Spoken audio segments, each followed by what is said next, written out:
Dennis Monroe Parker was born in 2080 on the 4th of February in San Diego, California, in the United States.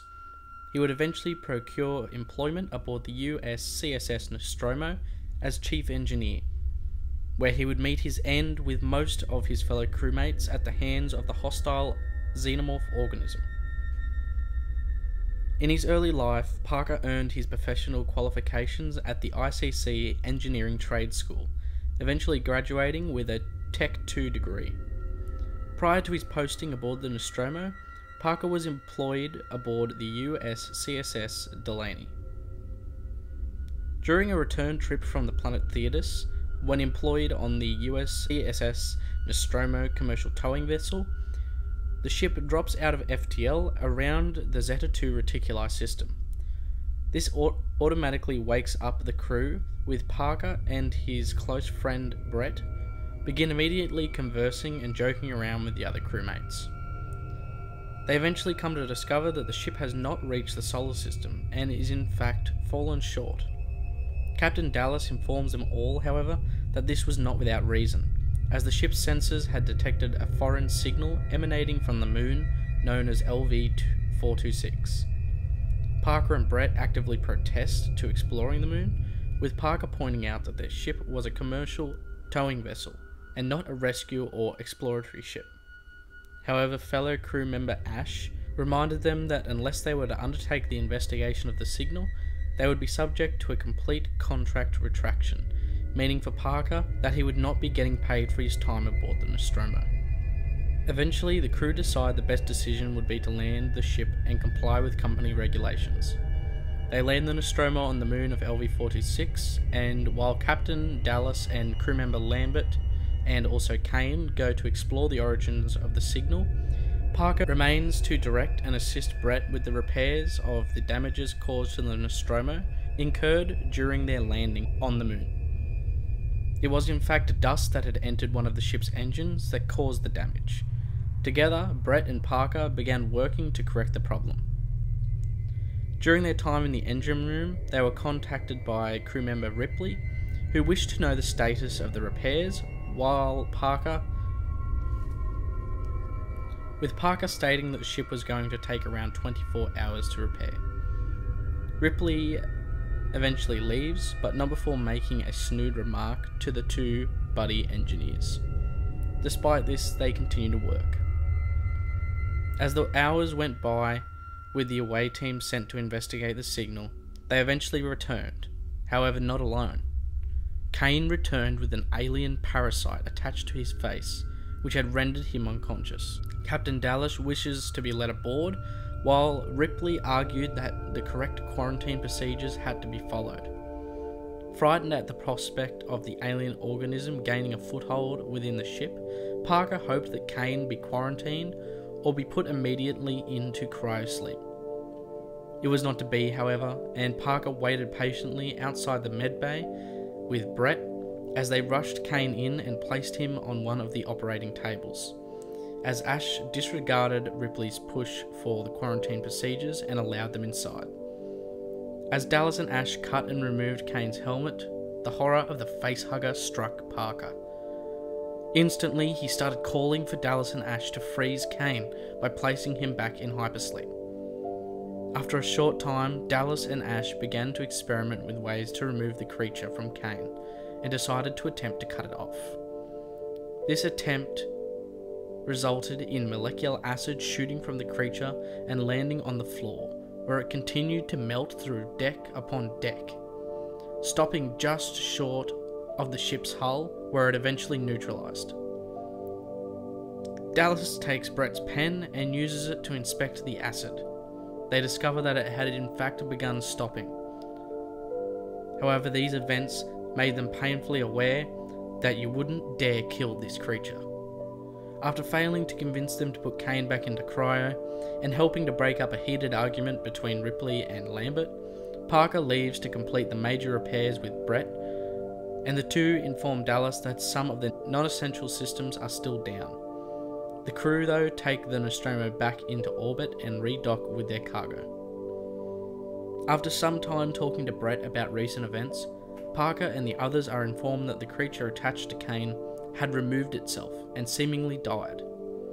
Not long after, Kane awakens, and they all decide to have one more meal before returning to cryosleep.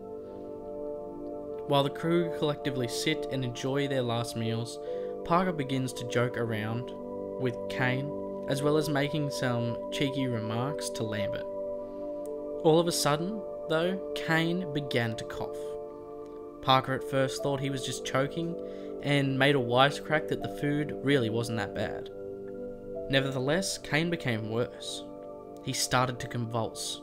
Parker quickly worked with Dallas and Ash to try and restrain Kane, as the next convulsion sent the entire crew into shock. A spray of red, thick blood hit the inside of Kane's shirt. Parker desperately tried to handle the situation, but fumbles out of utter shock at the events unfolding. One more push came from within Kane's chest, which broke open his rib cage from the inside out, and an alien creature burst free from his body. They all stood shocked. Parker went to attack the creature, but Ash told him no. Parker thought this may have been simply because if he had have killed the creature then and there, its blood could have eaten through the hull. The creature quickly ran from the room, with the crew still processing what had just happened. The crew hold a short funeral for Kane before ejecting his body into space. Brett quickly got to work building a bunch of cattle prods that they could use to stun the creature and lure it into a trap, using the nets to catch it. Ash added to this with the addition of motion sensors. Parker was instructed by Dallas to go with Brett and Ripley in search of the creature. Parker and Ripley held the net and motion detector respectively, whilst Brett held the cattle prod.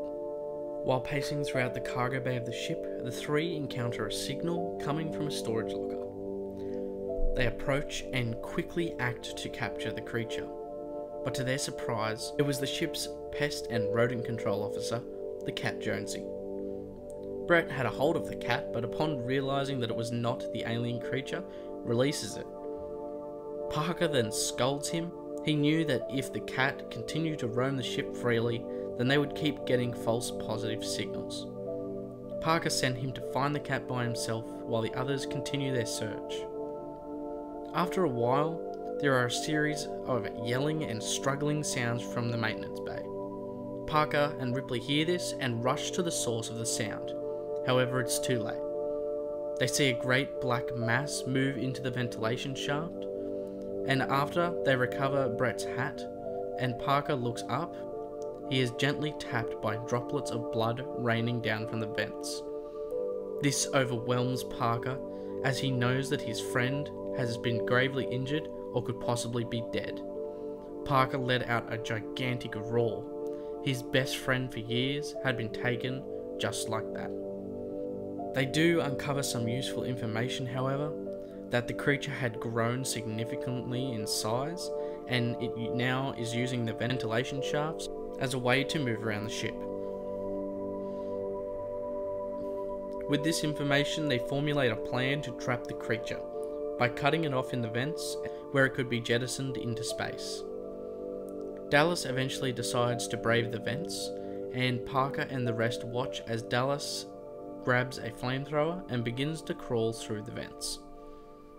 Parker viewed Lambert guide Dallas as he made his way around the constricted dark pathways.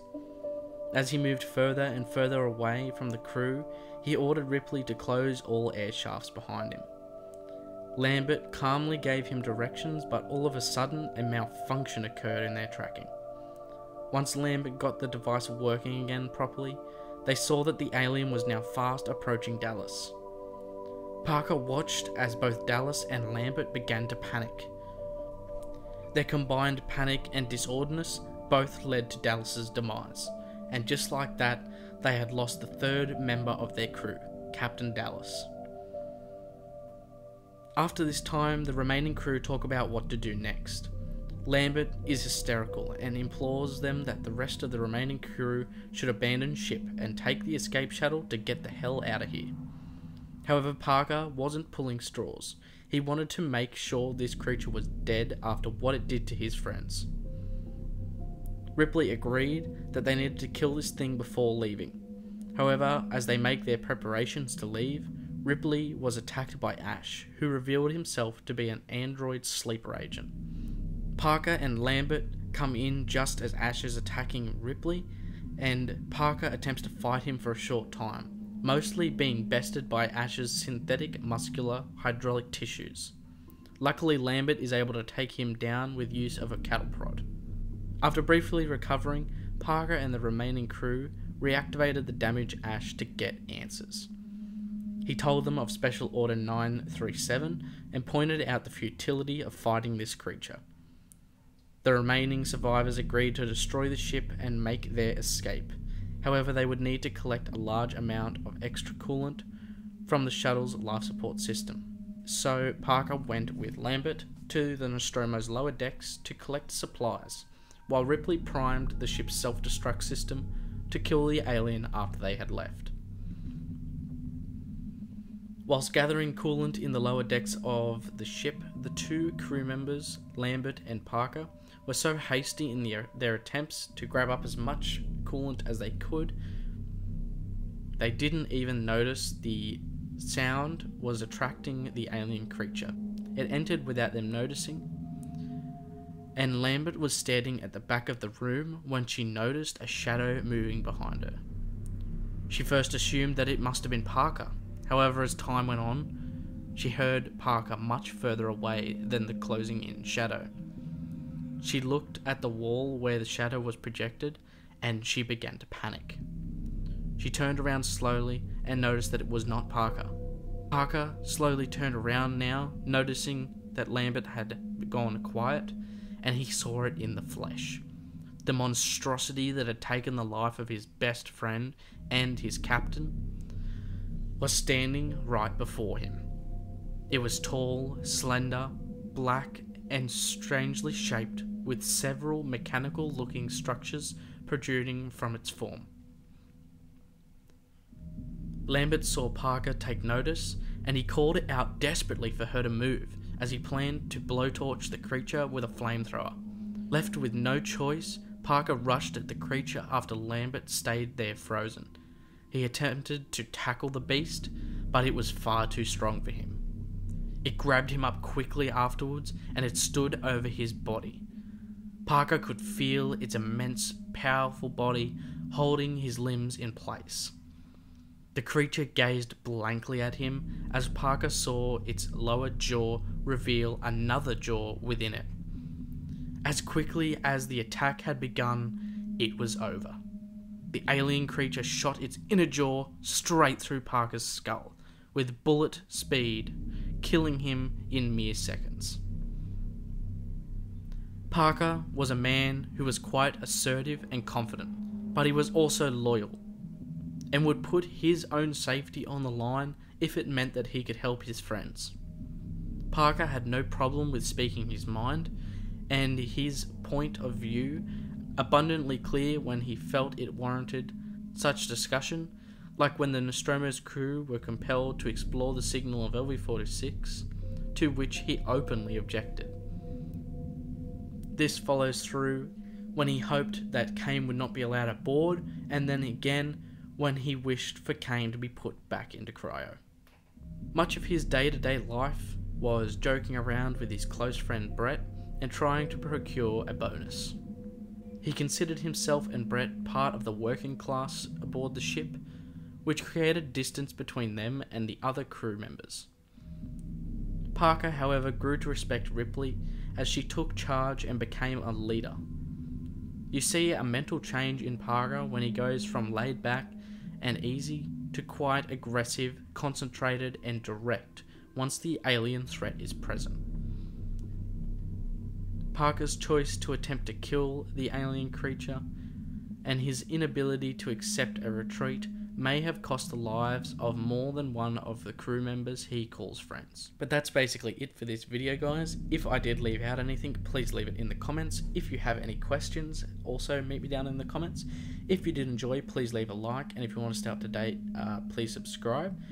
If you want to receive access to behind the scenes information on all of my videos, or you want to be updated of upcoming uploads early, you can become a Patreon and help support us there further. But that's basically it, guys, so I hope you guys did enjoy the video, and I'll talk to you guys in the next one. Peace.